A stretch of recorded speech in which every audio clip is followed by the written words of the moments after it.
Goma, Nord Kivu, est de la République démocratique du Congo. À quelques kilomètres du centre-ville, 15 000 personnes, en majorité des femmes et des enfants, mènent un combat quotidien pour leur survie. Nous sommes au camp de Mugunga 3, une étendue de lave pétrifiée parsemée de tentes de fortune. C'est un nouveau déplacé, c'est un infirmier. Mais parce qu'il est ici, c'est lui qui assiste les autres avec le moyen de bord. On a attaqué votre village? Oui, oui. Vous êtes parti avec combien de personnes? Tout seul? Avec tout le village? Tous les villages. Dio. Tous les villages africains. Tous les villages comme Katunda, Kirambo, Nani, Usurungi. Et tout le monde est affreux. Oui. Claude Bikorera, le président du camp, déplore une situation humanitaire qui ne cesse de se dégrader. Aucune assistance alimentaire, une aide médicale insuffisante. Les déplacés sont abandonnés à leur propre sort. C'est un ancien camp ici. Oui. Et compte tenu des conditions dans lesquelles ils sont en train de vivre, on a essayé de les occuper. De les apprendre un petit métier, par exemple la fabrication des briquettes. Oui. Ils viennent de construire une boulangerie. Normalement, ceux qui fabriquent les briquettes devaient vendre à ceux qui fabriquent le pain, Oui. pour qu'on puisse utiliser ça comme combustible. Et lorsqu'on a fabriqué le pain, on puisse vendre, ainsi de suite. Mais actuellement, ça ne marche pas, parce qu'il n'y a pas de moyens. La plupart de ces déplacés vivent ici depuis 4 ans. Ils ont été rejoints par de nouvelles familles ayant fui le territoire de Masisi, l'un des théâtres de la nouvelle insurrection dont les protagonistes sont d'ex-rebelles d'origine rwandaise, intégrés à l'armée congolaise en 2009 dans le cadre d'accords de paix. Vive le colonel! Elle est la femme du colonel. Ni vous avez tout à colonel, le général, voilà. Je vous ai dit comme ils vivent dans des régions de guerre, ils ne connaissent que le général, le colonel, le capitaine. D'où est-ce qu'ils viennent exactement? Vous dites ok,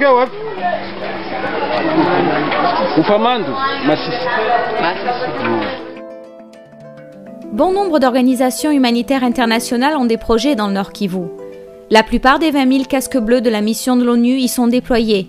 Mais sur place, il est difficile de trouver les traces de l'aide et du développement. La corruption, très répandue dans le pays, amplifie les distorsions du système de l'aide internationale. Ces ONG, normalement, ne doivent pas travailler pour le développement de ces quartiers pauvres. Les ONG se nourrissent premièrement eux-mêmes. Alors il y a deux économies finalement. Il y a l'économie des ONG, il y a l'économie du peuple. Un qui gagne $1 par jour, l'autre qui se paye des Coca-Cola à $3. Mais souvent on pense que le développement c'est pour eux-mêmes. C'est le quartier là où ils sont en train de construire, là où il y a une belle maison. Et pas pour les gens de Goma. Non, ça c'est pas pour les gens de Goma. Mais entre-temps, tous les employés sont des belles maisons, ils circulent en Range Rover. Le bénéfice est tiré par les employés de l'ONG. Moi j'ai participé à une ville qu'on a fait les États-Unis. On remplit ça avec des choses qui ne vont jamais servir. Et on met sur ça en valeur de 250 000 $. Alors, la charité va écrire pour résolver un coût. Ils ont fait un don de 250 000 $. Des trucs qui ne vont jamais servir. Quand on l'envoie en Afrique, qui est-ce qui gagne en tout ça? C'est la compagnie d'exploitation. C'est les employés de l'ONG qui ont fait toute la papasserie, c'est les bateaux qui envoient ça. Ici, c'est à jeter à la poubelle quand ça arrive. Au siège de la coordination de la société civile du Nord Kivu, on échange les dernières informations sur le conflit qui ravage actuellement les villages de l'intérieur. On parle également des causes et des protagonistes de l'insécurité qui se répète cycliquement dans cette région riche en ressources naturelles, notamment en minerais. Si vous allez dans les Walikale, ou bien dans les Masisi, où on extrait les coltons, vous allez pleurer en voyant ce qui arrive. Il y a des milliards et des milliards, certaines personnes disent même 300 milliards annuellement qui quittent Masisi et Walikale. Mais qui les exploite, ces mines? Ces mines, ces minerais sont exploités par des opérateurs économiques congolais. Et aussi des multinationaux qui passent par le canal des exploitants. Mais est-ce qu'ils contribuent au développement de ces milieux? Souvent, non. Les parcours, c'est exploité d'abord par les enfants du milieu qui sont très mal payés. Ils sont exposés aussi à la radiation. Ça, c'est un problème. Et vous allez voir leur mode de vie. Si vous visitez même leur maison, ce sont des hits. Ce ne sont même pas les locaux qui extraient les minéraux. C'est comme si ce sont des groupes armés et des militaires même congolais qui exploitent ces minéraux avec quelques autorités locales. Puis on achemine avec les pays voisins. Puis les pays voisins acheminent à qui des droits. Donc c'est ça. Vous verrez que toutes les zones minières sont insécurisées. Donc la population, c'est un problème. Et ce sont les femmes, les enfants qui sont en train de mourir pour rien franchement. Et c'est à cause même de ces minéraux qu'on est en train de mourir. Pour la société civile, il n'y a pas de doute. Milices et groupes armés entretiennent l'insécurité dans la région, notamment au bénéfice des compagnies minières, locales et multinationales, qui s'appuient sur un allié et partenaire commercial, le Rwanda. Vous savez, ceux qui sont en train d'entretenir la guerre à l'Est, ils savent que lorsque le Congo est organisé, lorsque les choses sont bien gérées, ils ne vont pas profiter. C'est dans les désordres qu'eux entretiennent. L'exemple est clair. Lorsque le Rwanda est en train de malmener la population qui produit, la population agricultrice, le Rwanda est en train de produire tout ce qui est consommé dans la ville de Goma aujourd'hui. Les choux, la carotte, le maïs, l'huile et tout, ça vient maintenant du Rwanda. Et c'est pourquoi le Rwanda a l'intérêt de laisser les FDLR dans les territoires de Masisi, dans les territoires de Rutshuru, pour que la population du Nord Kivu ne puisse plus produire. Un deuxième élément, c'est lorsque, sur le plan des mines, lorsque les Congolais sont organisés, lorsqu'il y a la traçabilité, lorsqu'il y a la chaîne organisée pour ce qui est de l'extraction, donc du carré minier jusqu'au dernier consommateur, s'il y a une chaîne qui est bien suivie, les voisins, donc ceux qui entretiennent la guerre au Nord Kivu, ne vont pas en profiter. Aujourd'hui, c'est le Rwanda qui est le plus grand producteur de minerais. Ça vient d'où? Si on peut aller poser la question aux consommateurs finaux, est-ce que nous pouvons descendre au Rwanda et nous montrer les sites où on exploite tous ces minéraux qui sont censés provenir du Rwanda? Est-ce qu'on peut nous montrer ces sites-là? C'est plutôt des minéraux qui viennent de Walikale, qui viennent de Lubero, qui viennent de Masisi. Et une fois extraits, il n'y a pas une chaîne, il n'y a pas de contrôle. Ceux-là qui sont en train de faire la guerre, les Bosco Ntaganda, les Makenga, ils prennent tous ces minéraux. On a rencontré chez lui, dans la ferme à Kiloliwe, des tonnes de minéraux, des tonnes d'armes et munitions qu'il donne à ces bandes armées.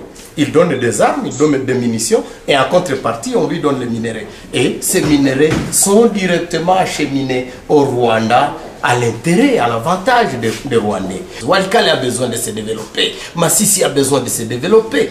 Et si les investisseurs peuvent venir mettre fin à toutes ces guerres, je pense qu'ils peuvent gagner, mais aussi nous les Congolais, nous allons gagner. On veut nous prendre pour des idiots, nous les Congolais, pour des naïfs, mais on en a assez. On en a assez. Je pense qu'il est temps que la communauté internationale cesse de jouer au malin, cesse de jouer à ce qu'on appelle deux poids deux mesures.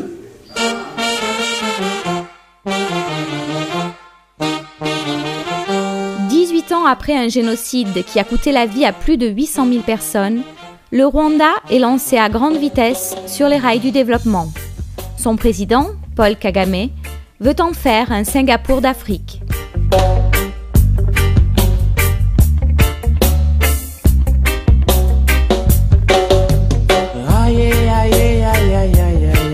Le développement vanté par la capitale Kigali et son million d'habitants, soit 10% de la population, n'a pas encore atteint les campagnes. dans les villages, le niveau de pauvreté est encore très élevé. Eau potable et électricité sont encore un luxe pour la majorité des Rwandais. Malgré un développement à 2 vitesses, stabilité, sécurité, opportunités économiques sont les atouts indéniables de ce petit pays situé au cœur du continent africain. Certains déplorent toutefois les dérives autoritaires du président Kagame et de son parti, le FPR, au pouvoir depuis 1994. Les rares partis d'opposition dénoncent une absence totale de liberté démocratique.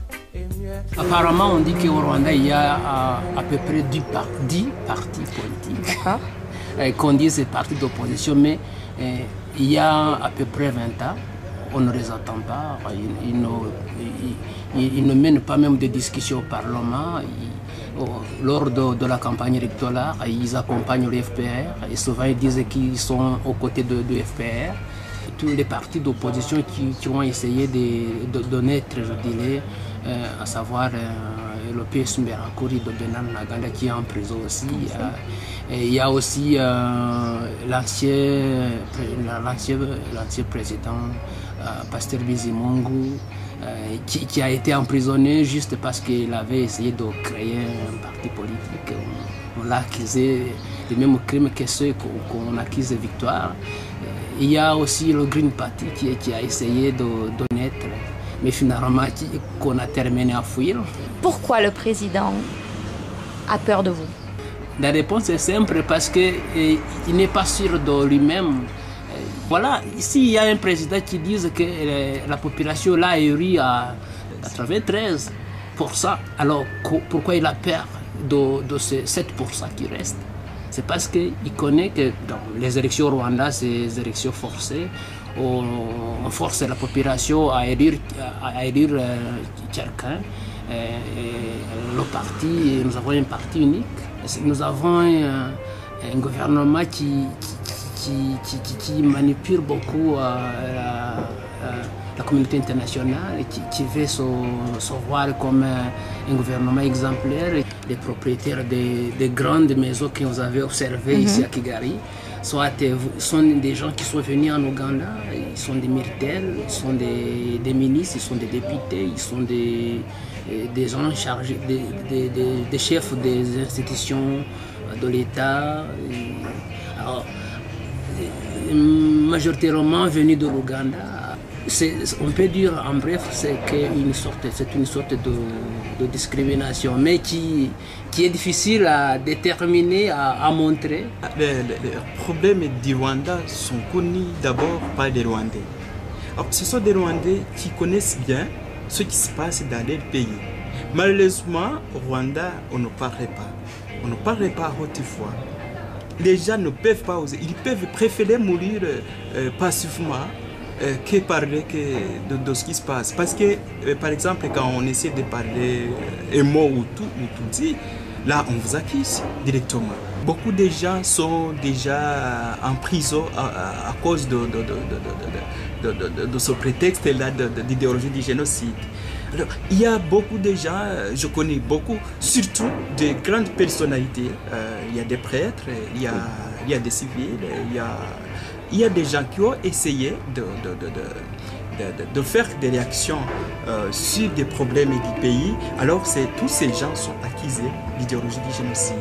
L'implication présumée de Kigali dans la guerre à l'est du Congo est un sujet tabou pour l'opinion publique rwandaise. Mais la reprise du conflit en avril dernier suscite de plus en plus de préoccupations dans le pays des 1000 collines. Nous sommes contre la guerre qui ravage le Congo. Mais nous avons des informations sûres que les jeunes Rwandais sont recrutés et puis entraînés et après acheminés à l'est du Congo. Alors, il y en a qui donnent des informations qu'il y a eu des blessés dans les hôpitaux du Rwanda. Alors, des blessés militaires. On se pose des questions. Alors, ces entraînements qu'on est en train de faire et qui sont faits par des gens de l'armée, est-ce que le Rwanda se prépare à une guerre? Est-ce que ce sont des gens qui vont faire l'entrée dans l'armée nationale? est-ce que le Rwanda a besoin de l'arme, mais jusqu'à l'amasser, les jeunes qu'on l'amasse dans des villes, partout ou là. Alors on se demande. Et je me rappelle qu'il y a eu pas mal de rapports qui disaient que le Rwanda est parmi les premiers pays exportateurs de minerais. Parmi les 5, je dirais. Il y a un jour. Est-ce qu'il y a des minerais au Rwanda?